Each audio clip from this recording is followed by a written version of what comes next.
Someone has created a free service online that helps you fight your traffic tickets, and the service has been tremendously successful. Now, I should be specific, this is an app, and the free service called DoNotPay has successfully challenged 160,000 parking tickets, around $4 million worth, in London and New York. He's planning on expanding this to other major cities. It was launched just 21 months ago by London-born Stanford University student Joshua Browder, who says it took him 3 months to program and who describes DoNotPay as the world's first robot lawyer.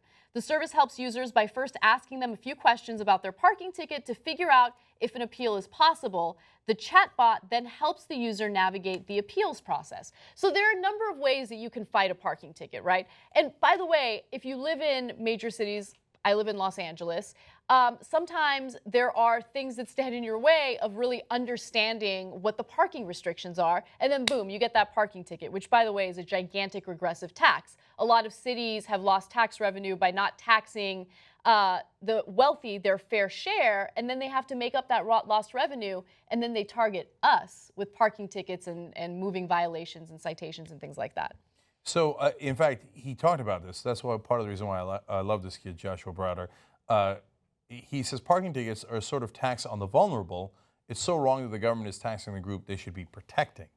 And so they've now started calling him the Robin Hood of the internet.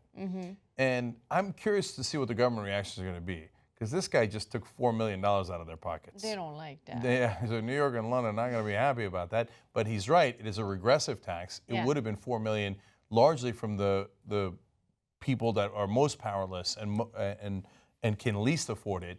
It's a matter of percentages. So if you're a middle-class person, a parking ticket affects you a lot more than if you're a millionaire. Right. So, and by the way, you could also raise a lot more by just doing a tiny percentage tax on the top 1%, as opposed to going and collecting parking tickets from all of the rest of us.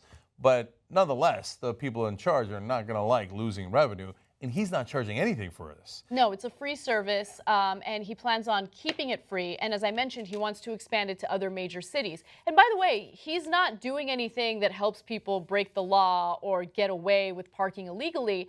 Look, there are some cases where there's a sign that gives you all the different restrictions, and it'll be covered by tree branches or things like that. And it's the city's obligation and responsibility to make sure you can clearly read the signs and you know what you're getting yourself into. So little technicalities and rules and things like that can help you beat these parking tickets, which is great. And then the last set of people who might be pissed at him are lawyers, because now I want to go to the last graphic to give you a sense of its effectiveness. Of the 250,000 cases it has taken, the chatbot has successfully overturned 160,000 parking tickets, a success rate of 64%. 9,000 of these cases were from New York, where the bot launched in March of 2016. 64%. Are you sure a lawyer would get a 64% rate?